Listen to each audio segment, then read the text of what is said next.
Okay, yeah. So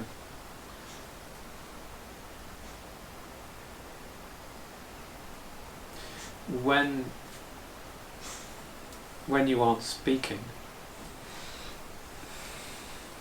there's thoughts, and then there's this domain of speech that you haven't broken out into, you haven't started speaking. So that seems different. What's different, sorry? The domain of speech, the domain of thought.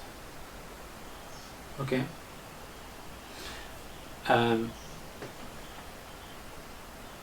But if speech and thought are fundamentally different, then that would mean that when you're speaking,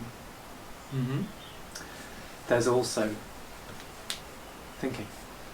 Yeah, of course. That the speech isn't in your place. Thoughts, in place of the thought. Of the thought. No. But how about when you're not speaking, but thinking to speak, but you're not actually uttering any sounds? Is there a problem with that?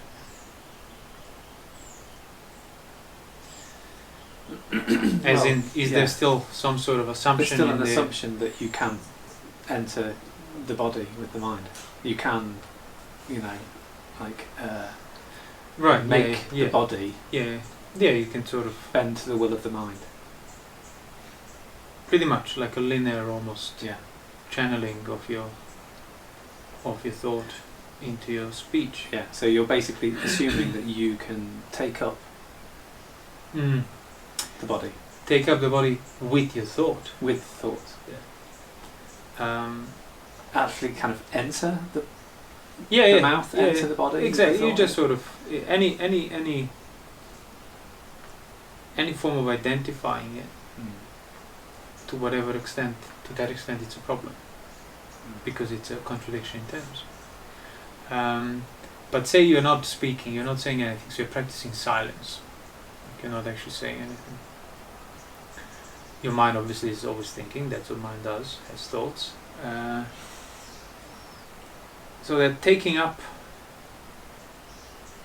of the mouth, of the verbal domain,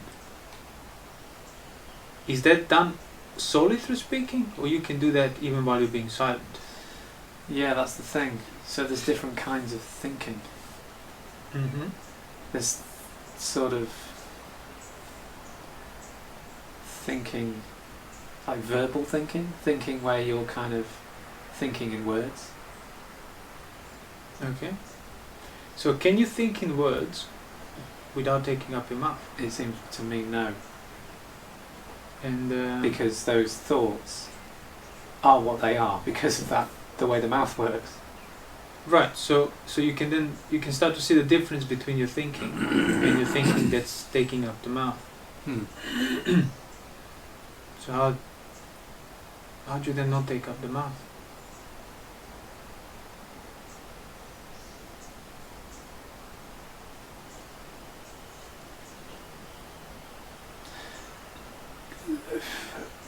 Okay, let me ask you like this. Can you take up the mouth? Well, fundamentally no. That you take up the mouth by assuming that you can take up the mouth. Yeah. So then how do you not take up the mouth? By understanding that you can't take up the mouth. Yeah, by not losing the context of this body. Of the mouth untakeable. Untakeable, yeah. Literally. Completely beyond all anything I could possibly think about. So there is no, and this is true for Putujan and for an Arahant, there is no speaking without taking up the mouth with your thought. In the same sense, there is no grabbing things with your hand without taking up your hand with your mind. But surely, so that would be the same, like there's no walking across the room without taking up your body, without the body becoming... So you sort of take the body mentally as the way across the room. Yeah. But surely an arahat could walk across the room without taking up the body. No. Well, see, that's what I'm trying to point out here. Taking up does not mean assuming. Yeah, right, okay. Taking up literally means bodily intention. Borrowing. Verbal intention, mental intention. So determining. Taking up means determining it. You can sort of use Can we say it that way? You can sort of use No, the body? usage is already after you've taken up. Taking up is intending upon it. Yeah, okay. So you intend upon the body basically, to that extent you took it up. That's why you can walk, sit, move, whatever, Speak. extend your limbs. Same with speaking, Yeah. yeah. But speaking, it's as you said before, it's a more particular way of taking up the body, sure, but it's a verbal taking up of the body. Yeah. And the same works for the mind. Mental intention basically taking up of the mind, of that which is the thoughts, the ideas that have presented themselves. That's it. There seems to be a closer link between the body and the mind, and that speech bit. Yes, But I would say that even it's the same principle. Exactly. Even when when you move across the room, you're doing it because you want to do it. It's a mental intention. Well, by the way, the reason why it seems to be a closer link is because you've been practicing physical restraint for a number of years now. Yeah. So you taking up the body as out of habit has been sort of suppressed long time ago. Or as the Buddha would say, that behavior has been purified well beforehand. Yeah. But yes, now it's time to do that with the mouth. Yeah. And then eventually you'll be able to do that on the level of the mind, and then yes, there is no problem in any domain because that's where everything was rooted. But the point is to recognize that taking up of the mouth is how you speak. You cannot speak without taking up the mouth. So how can you, what you want to learn, discern, is taking up the mouth but without assuming the identity of the verbal domain and mental domain. Yeah. So what I'm saying is, you want to recognize that taking up does not automatically mean assumption. So how do you recognize that? So First, what's the first thing you have to do in order to recognize that? Stop speaking. Restrain your speech. Stop speaking in the sense of don't engage in an unwholesome speech. Yeah. We just put limits. limits. Exactly, which then extends to the point of speaking without a purpose. It's unwholesome for the development of the mind. Sampapalapa is one of the aspects of wrong speech. Speaking nonsense, speaking trivial. Yeah, exactly, trivial matter. Yeah. So you then speak when needed, because again, speaking is not a problem, but the problem is that you can't differentiate it from assuming the identity of the verbal and mental domain, merging, same, different, whatever, being confused about it. So taking up of speech means taking up of the body for you, taking up of everything bodily, which means then you're subjected to everything bodily, to the hindrances, namely. You take up the whole body by taking up the speech. Yeah. So that's why if you practice jhanas, that we said like mindfulness of non-speaking, basically mindfulness of the mouth that hasn't been taken up, is what mindfulness of the body is at the time for you there. So it's just more specific type of mindfulness of the body, like being there, discerning the extent of the bodily domain. Yeah. And that's how you undermine your own sense of ownership of it. You realize there is no before or after this, or above or below. I am within it, and I cannot step outside of it. And the extent of it, it doesn't matter how far it goes, how near it comes, can never enter me, as in my mind and my thoughts can never enter it. It's always these two simultaneous things present there together. Yeah. So, in order to, let's say, in order to understand what jhana is, to dwell, having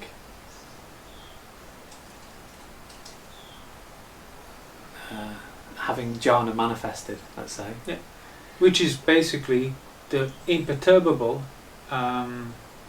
image of the correct extent of that body. Yeah. And that's the sense of safety that comes from it. You realize anything mentally, any disturbance is within this extent that now I see fully in its nature. Yeah.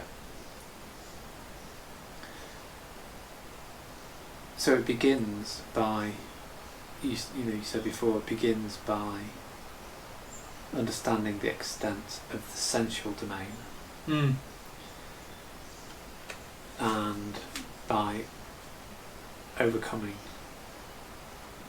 making yourself safe from the hindrances, which involves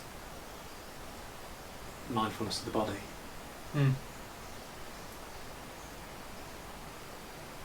And so understanding the body to the extent that. So what is the absolute root then of safety from hindrances? Something you're responsible for. Yeah, not acting out of.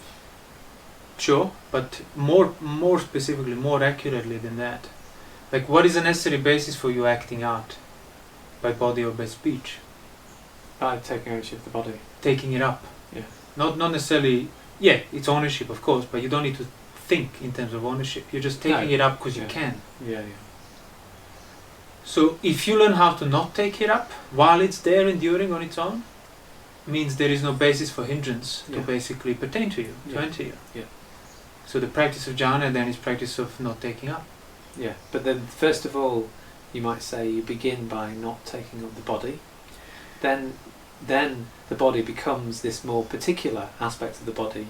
Sure. Speech. Yeah, but just while you were still at you say you begin. That's true. We have to be careful because in the beginning, you not taking up the body is what you take up. Yeah, so you mean, okay. So you need to start thinking about the ways of not taking up the body. Yeah. But it takes time until you start discerning body on its own terms. Yeah. Which As then manifests as that can't be taken up. Exactly, as not being taken up. But if you're not clear about it, and it's certainly if you're acting out of your craving, you will be, okay, I'm not taking up, I'm not taking up, which is your very extreme way of taking it up. Yeah.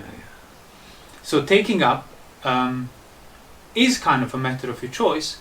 Not taking up isn't.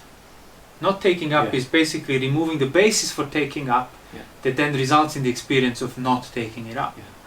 So the removing for basis of taking up the body is sila.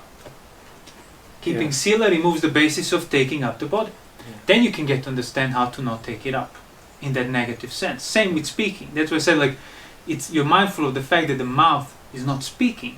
There is no voice being uttered, sound being, there is no communication or expression, which means now if there is any taking up, it's not being perpetuated by the actual acts on the verbal domain, but they're only in the attitude of your mind, and that's where you can see it. But you can't see it on the level of your mind as an attitude of taking up while you're talking. In the same sense, you can't see on the level of your mind the attitude of sensuality while you're engaging in sensuality. Impossible.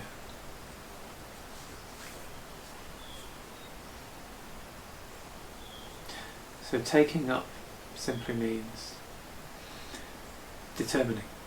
Like and like practically what it means thinking about it in a way. See, the only way you take up your mouth is literally by having a thought of taking it up. Yeah. There's no other way that's hidden from you that the ways you take up your mouth. For as long as there's a possibility to take up the mouth, you've taken it up. Yes, and as I said, that's not the problem. You thinking about the mouth, as in I'm about to speak or I want to say something, that's not a problem. The problem is the significance of that thought of taking up your mouth. You haven't understood it. So for you, that thought carries the assumption.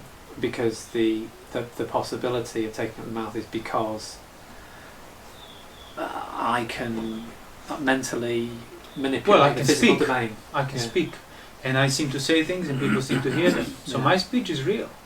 My voice is real. Me taking up of the mouth is real. Thus, I am taking it up because I can. And that's never the problem. The problem is that also means you're assuming the ownership of it. So how can you take it up without owning it? How can you take it up without confusing the two domains? How can you take it up without identifying your thought with your speech or interchanging or whatever else? Yeah, by understanding the extent of those by two practicing restraint in regard to it, and then by understanding the extent of that non-speaking mouth while it's being taken up mentally. Then you actually get to stop taking it mentally because you realize that thought of the mouth cannot take up the mouth in that material sense that it's being assumed. So it's only a direction of the mind towards speech, but you can only break into speech from its own verbal domain, not from the domain of your thought. That's why having thought and ponder, one breaks into speech.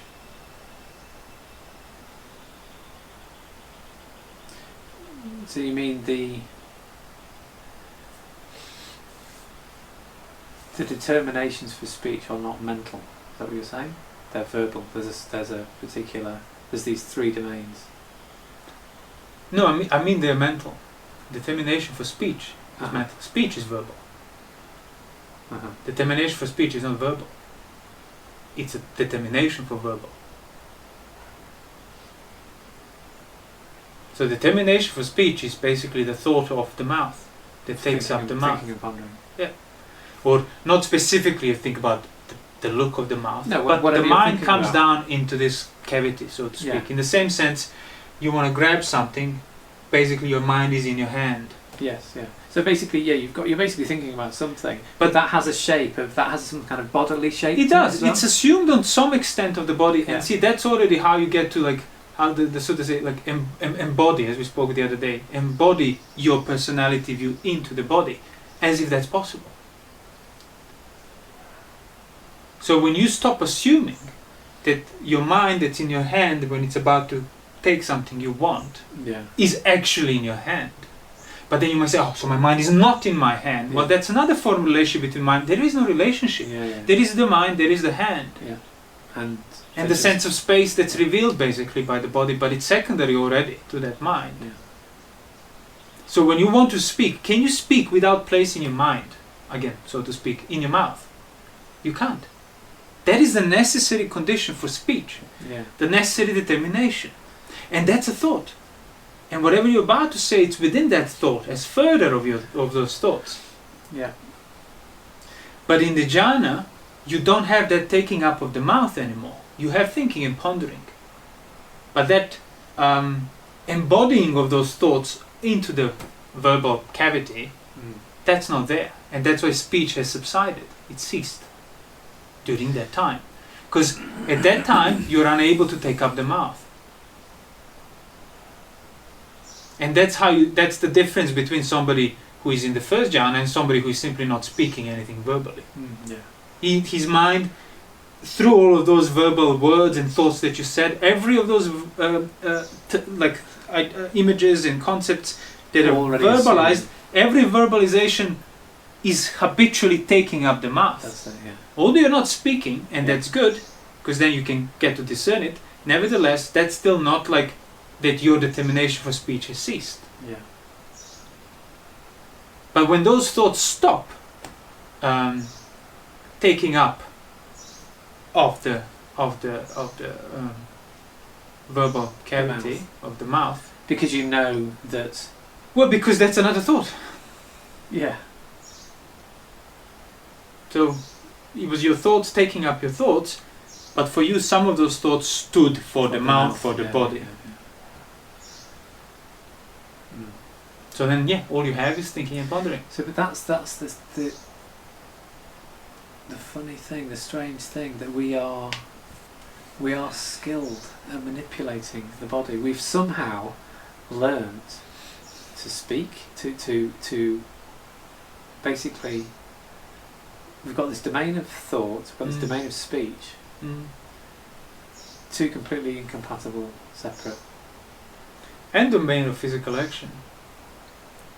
Yeah. Well, they're not even That's what I mean, incompatible. That's what I mean. Yeah, They're not yeah, even yeah. incompatible. Well, they can't. Saying that it's compatible, incompatible, it is a form of relationship. like, relating them and comparing them. They're invisible to each other. Yeah, yeah. But that's if they're invisible to each other, it seems it's remarkable how we have learned how to walk, how we've learned how to speak. It's remarkable if you come from your point of view first. Yeah, yeah. But your point of view is not first. So it's remarkable because the connection between these things escapes you. Yeah. And it escapes you because it's utterly fundamentally external to you. Yes. And thus inconceivable to you. It's just how it is. Yeah. Like the only sense the only reason you have a sense of self and I am and logic and the mind is because these things were there beforehand. Yeah. The body, the verbal domain, Yeah, and the yeah. mental domain. But it's. But in order to, if you were to be able to understand how is thinking and pondering, how the sankhara of it determines the speech, for example, that would require you to step outside of yourself to see how yourself works. Yeah. And that can only be conceived by somebody who has fully misconceived the sense of self Yeah. as something that comes first. Yeah. It's something that can even think these theoretical things to be addressed. How? When the sense of how is actually secondary already to that. That's the Buddha, what he called, by the invalid questions. Yes. Not invalid because I don't want to answer. Invalid because it's simply just the wrong premise. question. Yeah, exactly. Utterly based on the wrong premise. Yeah, just not worth entertaining at all. So when we learn skills, we learn how to speak, or we learn how to walk or ride a bike or something. All we do is just kind of fumble into things, sure. not knowing. Like I said, it's almost like my questions. And that's why it doesn't matter the extent. Yeah, you don't. The extent of your learning doesn't matter. Yeah. If it's great, if it's small, what matters basically is the sense of assumed ownership in regard to it. Yeah. Which is gratuitous to begin with, but yes, some people invest more in it, some people less. Yeah. So, practically speaking, physical restraint of your senses, celibacy, and so on, and not breaking the precepts, is a necessary basis to outline domain of taking up the body through erection. Then the verbal restraint of avoiding careless speech, malicious speech, gossip, pointless speech. So you're being silent not because of some, great channeling of some energy or something. It's simply because you're outlining the domain of taking up the mouth. Yeah, the body. Which is again a way of taking up the body, exactly. Yeah. And then eventually you can also do that on the level of the mind, whereby your own thoughts and images already are taking up form, i.e. the body, to that extent. But that's too subtle to talk about it now. I don't want to confuse people. So through the physical restraint you outline the domain of the body that now you're not engaging. Because the only way to engage with the body domain is to take it up through unwholesome. The only way to engage with the domain of speech is to take it up through unwholesome. That's where precepts need to come first. So practically speaking, in terms of jhana practice, jhana development, physical restraint needs to have been done beforehand, but now you start paying attention to your verbal. So when you speak, you only speak when there is a purpose to say something, to the extent that that purpose is expressed, and that's it. Which means then prevents any engagement of taking up the body carelessly through your mouth. And the more you practice that, the less and less you assume that ownership of the body through your mouth, through saying, through communicating, and so on. And the less you assume it, the clearer it becomes its own nature, that it's unassumable, it's unownable. And that's basically the practice of jhana. So avoid unnecessary speech, and then use that silence basically to discern, like even the extent of the physical mouth that's not speaking, because that's what your body is at the time, that's where your mind is. And then practice not taking that up. And how you take it up? You take up by thinking beyond it carelessly. Failing to see that whatever you're about to say is going to be within the mouth that's been taken up. Not after, not before, not as a result of. It's within. So mouth taken up is the container of your whole verbal domain. So now you don't take up the mouth, means you have not taken up, or you cannot take up anything, the entire verbal domain, which for you at the time is the bodily domain. That's the sense of safety that comes in the first jhana, or rather first jhana is a result of that sense of safety. Safety from sensuality and everything unwholesome. Because physical and verbal, as in your mouth is very physical thing, it's basically what your body is for you, practically speaking. What I referred to, that even your thoughts are a way of taking up the form, that's much subtler.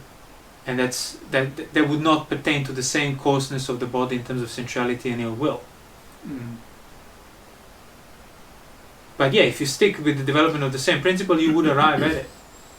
But that's like later on, when the noble disciple frees himself from conceit and all these other subtler things that are not anymore sort of expressed through the body.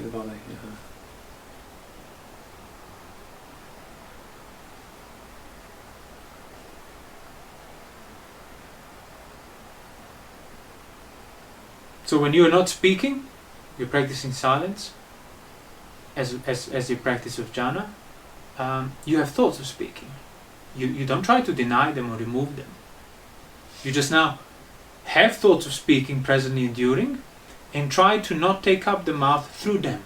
So let them speak, without you taking up the mouth. Or can you say, like, including them within Yes, the not speaking letting mouth? them be, basically, is another way of including them. Yeah, including within not Well, including them within the silence that you are doing, for which you're responsible. And you cannot accidentally break silence. You can only choose to be careless and then break the silence. In the same sense, if you practice mindfulness of the bodily postures, you cannot accidentally just find yourself standing. No, You've decided to stand up. Choose to stand up. Yeah.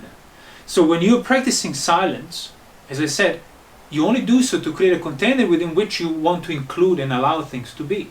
Even if it's a verbal shouting mind, doesn't matter what it is, you know that doesn't matter how loud it gets, you are the one who chooses to speak as a result of it, and you're not doing that. So it doesn't matter how much your mindfulness, recollectedness lapses, it will never lapse for as long as you don't start speaking. It will never completely lapse. And the more you practice that, then the more familiar you become with what's being included within it. So the verbal thing, and those things get to calm down. So even your verbal thoughts will calm down because they're not being expressed. And then through that you get to recognize, again, by not taking up the mouth even on the level of your thought, not just through an act of speech, but even on the level of the thought, well, that quiets them down even more. But you cannot directly tell to your thoughts, be quiet, because you just shouted it out, which is another thought. But if you can think, be quiet, without you taking up the mouth with that thought, that will quiet down the thoughts.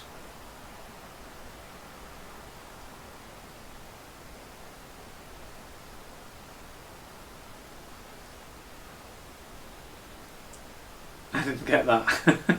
That last one. You can think, be quiet. Okay, I said it now. Yeah. If you just think it, don't say it. And then you can just think it without even taking up the mouth with that thought. Thinking, be quiet. See, be quiet, for example. Thought of be quiet. Mind, be quiet. It's an intention. Yes. That you directed towards yourself. That you then expressed through that thought. So that direction of quiet is expressed through a thought. You took up the mouth and you said it. So you don't say it. First. You have the thought that is taking up the mouth. It's saying to yourself mentally to be quiet. But then you can then refine that even further and then just have a thought of the direction of quietude without even taking up the mouth to say it, because you don't need to. See, taking up the mouth and expressing it is all secondary to the direction that the thought wanted to express, which was already a form of expression. So you can. So it was only like a further particularization of expression that was already within your thought. But you are used to the level of taking up the mouth, or at least saying it. Or if the person is very unrestrained, doing it physically. What were we saying about the difference between verbal thoughts and thoughts that aren't verbal thoughts? Which is the difference between mental intention and verbal intention. So verbal intention is the mental intention that also takes up the mouth. Okay. Verbal intention. And in the first jhana, that verbal taking up has subsided. So you get to think, you get all the directions, all the expressions, without verbalizing it, certainly without speaking, but also without taking up the mouth, which is a basis for speech. So then all you need to do is think, be quiet, not in words, but in the direction of significance of being quiet, which is container for saying be quiet, which is a container for actually speaking be quiet, which is a container for some sort of physical... Writing it down, having a sign, shouting at others if they're not quiet, blame, whatever, getting upset, trying to distract yourself through sensuality, because you didn't get the way you wanted it to be, and so on. So you're silent externally, so you get to hear your thoughts. By hearing them, you stop basically verbalizing, you stop taking up the mouth through them. Not by denying them or trying to remove them, that's the point here. But by including them. Because they can be without mouth taken up. But mouth taken up cannot be without thoughts. But for as long as you're carelessly speaking, habitually taking up the mouth, that's what's first for you. Then all the thoughts are secondary basically to it. But they're not. They're actually the container of it. So it always comes down to like correcting, re-establishing the right order. Yeah, exactly.